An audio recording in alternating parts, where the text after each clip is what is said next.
An unplanned combination of events has led to this situation where I have 3 carburetors for my motorcycle. The original 25-year-old unit that was installed from the factory, a new Chinese knockoff carburetor, and a new genuine OEM carburetor. This is a unique opportunity because I can test all 3 of these head-to-head on the same motorcycle and see if there's a performance difference.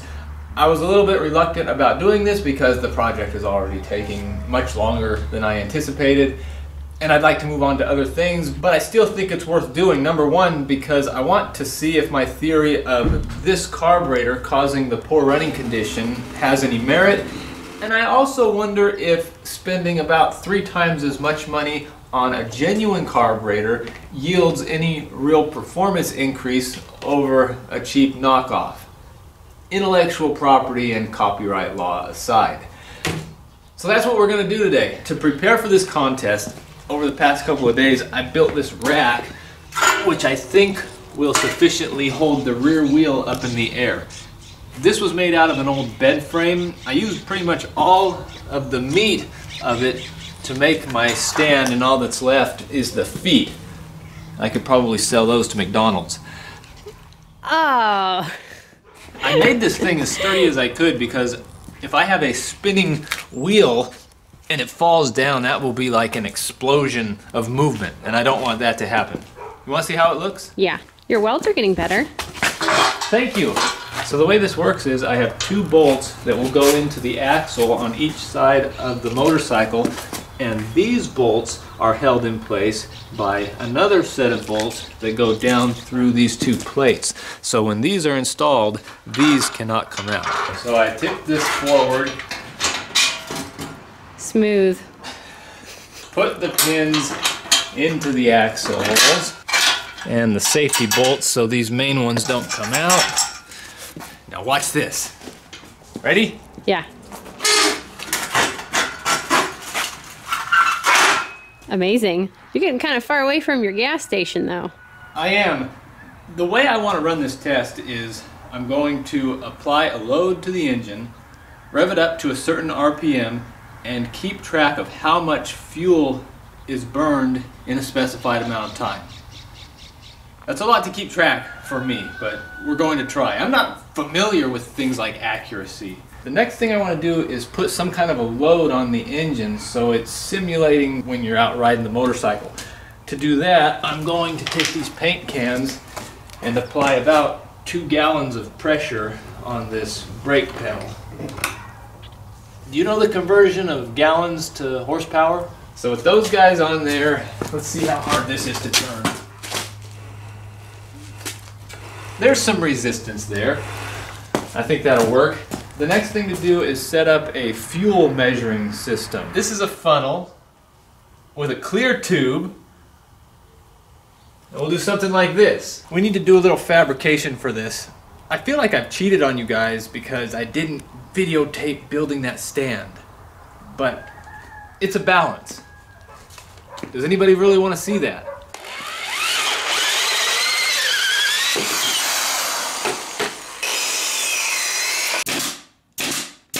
I think that'll work. Now I just need to affix this tube to the backdrop. There, that'll take its temperature. Sawdust is good for an engine, right? Yeah, almost as good as it is for a camera.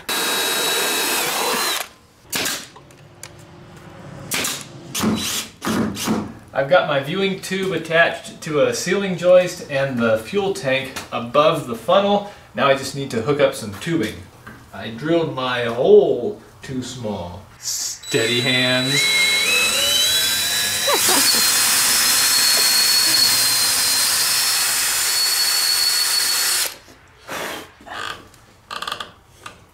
That's better.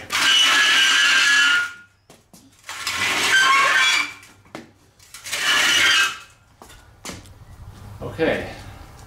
Next thing we need to do is, why are you grimacing?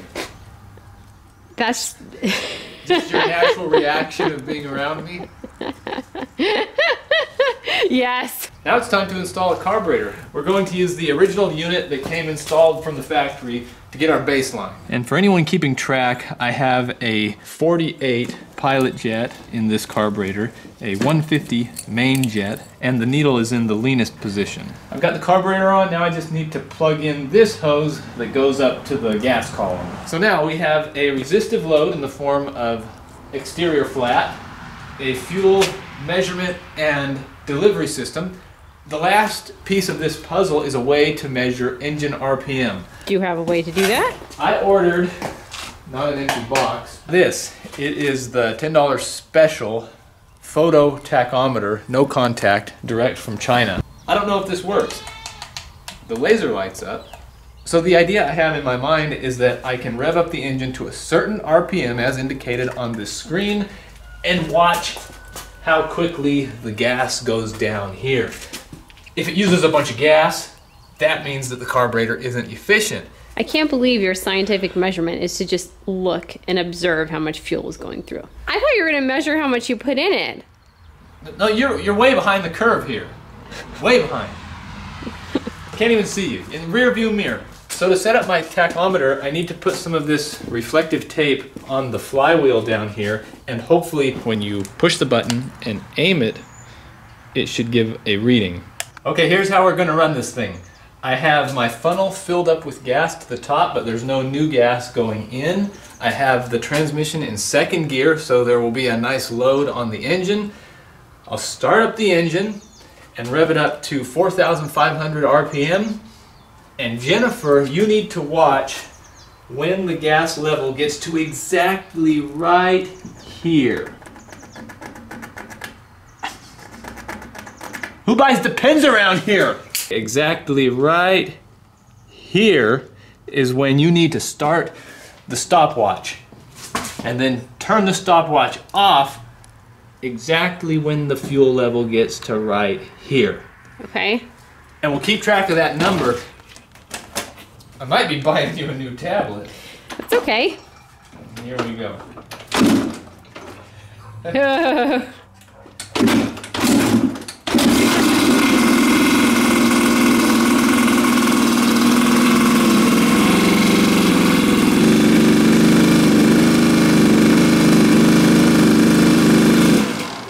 I couldn't get it.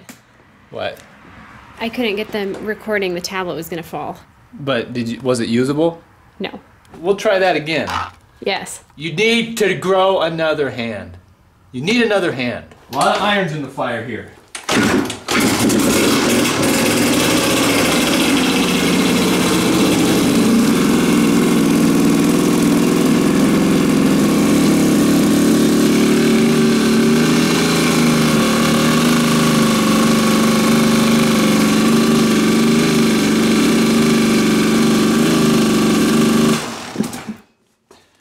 That goes really fast. That uses a lot of gas. That goes really, really fast. Wonder what my highway mileage is going to be. There's no way I can time that. That's not even close. So you're making excuses for yourself. What we'll do is, as long as you got the footage of it going past these marks, I can time it in the editing room. Yeah, I think a negative on that. You didn't record it? I recorded. You doing okay? Yeah. Okay, all domestic squabbles aside, I checked the footage and I was able to get a read on when it passed these marks. Elapsed time was 3.07 seconds. That's an S, not a 5. Still looks kind of dry again. 3.07, and that was for the old carburetor. Next, we'll switch in the China counterfeit and see how that one does. Confidence is not running high in the China carburetor. It's leaking out the bottom, which means that from the factory, brand new, the needle valve in the float bowl doesn't work. I don't want to take it apart. This project is taking forever. I hope you don't let me down. I miss summertime. It's warmer outside. It doesn't get dark at 5:30. What do you think it is, 50? 50 outside? Oh, I thought you were asking about my IQ. Yeah, 50. Okay, here we are. This main jet looks different than the main jet in the genuine carburetor. We'll revisit that later. What I'm looking at now is this valve. When these floats come up, it should shut off fuel flow, but it's not. I need to hose it. Give it a listen while I blow.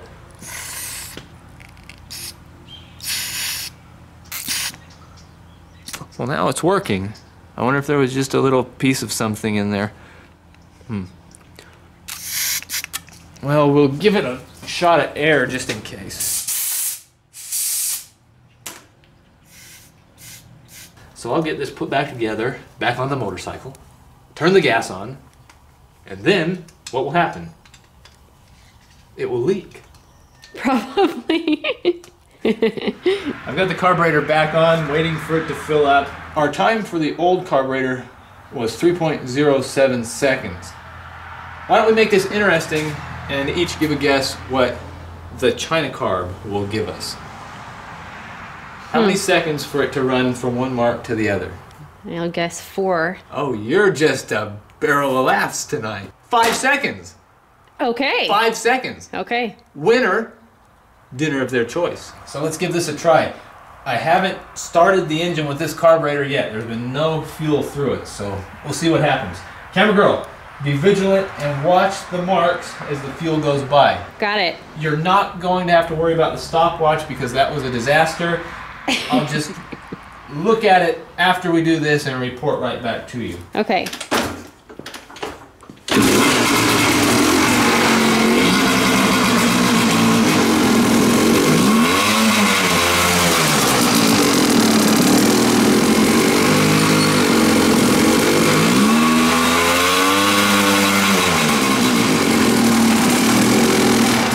So this test might be difficult. It barely gets above 2,500 RPM and then revs up to 5,000. I can tell it's running much leaner. Oh, look at that! Oh! What am I doing wrong? China!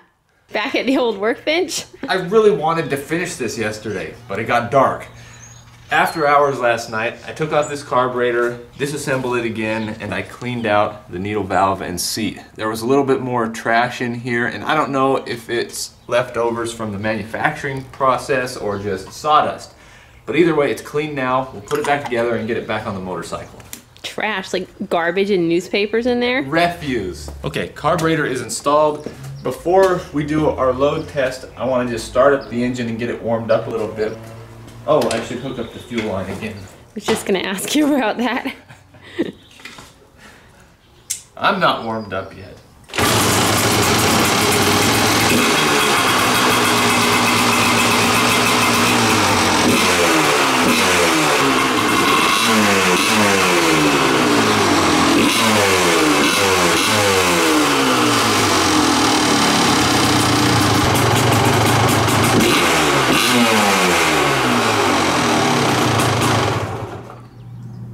I think it's warmed up. Ready to do a test? Let's do it. You were talking about 4 seconds last night. Yeah, that's too short. I'll go 7 seconds. Look at that, it's official. You know what? I think it's going to run much better.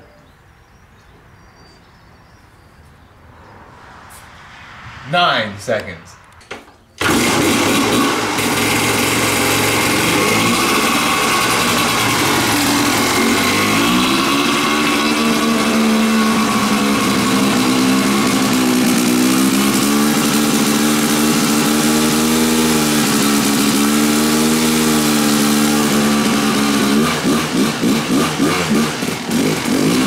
That doesn't burn my fuel.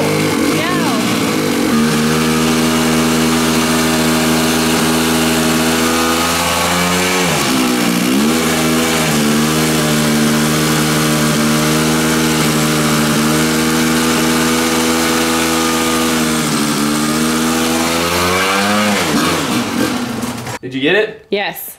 That took a lot longer. I almost think it's running a little bit too lean. we've got some results. Okay. Official time for the China carburetor, 12.67 seconds. So I'm the clear winner for this round. I'm going to guess for the genuine carburetor, 9. Tell me. 10.5 seconds. Because this one seems to run just a little bit lean. It's not running optimally. I'm going to say 10 seconds.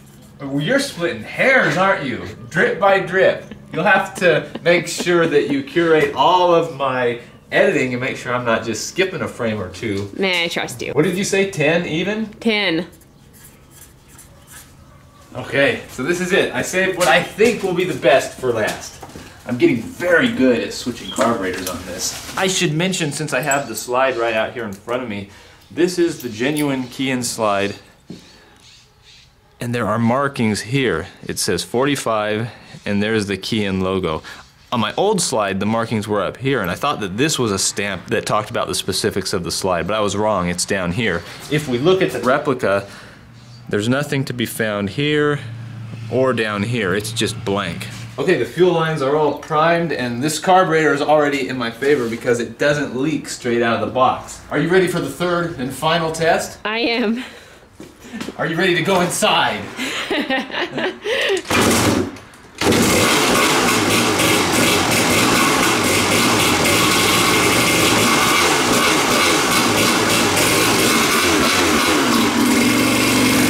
That sounds really good.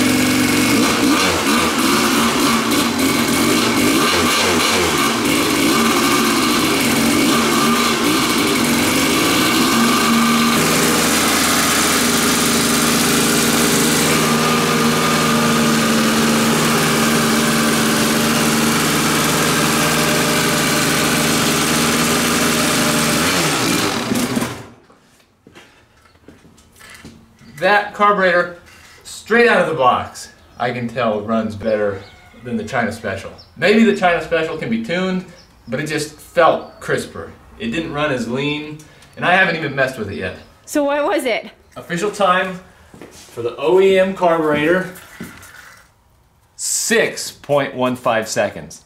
Wow. The China carb was over double the time of the genuine carb, but this carburetor was double the time of the old one. And it kind of confirms seat of the pants feeling, which is the original carburetor goes through an obscene amount of fuel.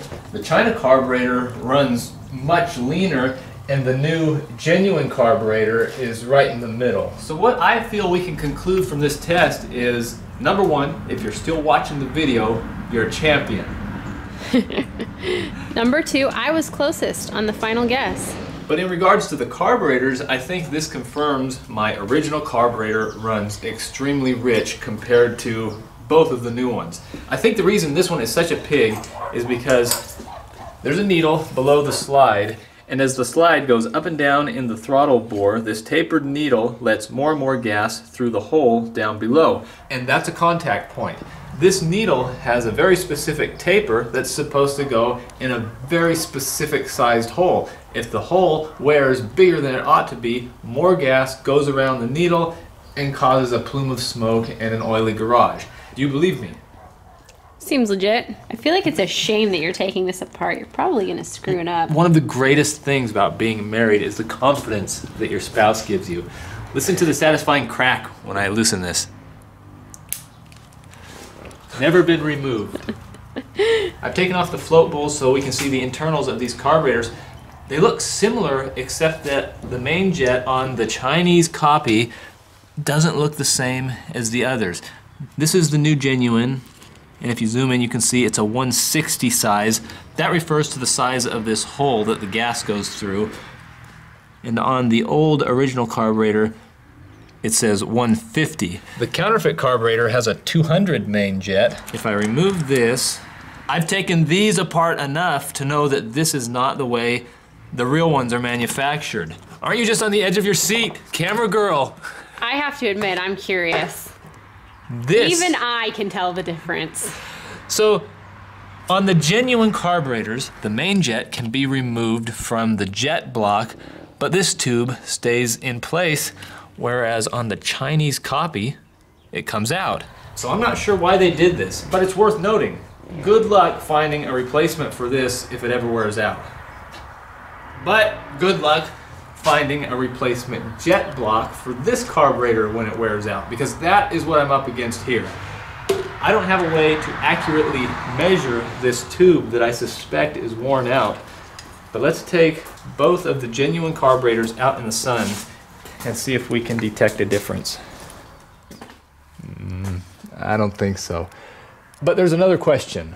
Is it worth the savings to buy a Chinese knockoff carburetor? You can get a cheap knockoff carburetor for $60, or sometimes for a lot more than that if the seller... What did the seller pay? But it's just not worth it, because even if you get one that works, how are you going to find different sized jets, which I would need for this? The carburetor runs extremely lean, so I need richer jetting. You know, if I needed richer jetting, we'd be having a fight tonight. There'd be a problem with me and Mr. Jetting. I can remove this main jet and replace it if I can find a part that will fit in here, but this isn't the proper design for this carburetor. It sounds like if it's running too rich, you could fix it by buying one of these little jobbies. So why didn't you just buy a leaner running jobby thing? Not so fast. Throughout the world, there's thousands of these KDXs running around. What? Do they travel in packs? Let's keep things serious. This is science. You know, we did serious things today, like measure and keep track. So remember that. All of these motorcycles, as long as they are at similar temperature ranges and similar elevations, they require similar jetting. When I find that my motorcycle requires jetting that is very far off the charts of what is normal, it tells me that something is going on beneath the surface. Do you remember what you're doing there, old man?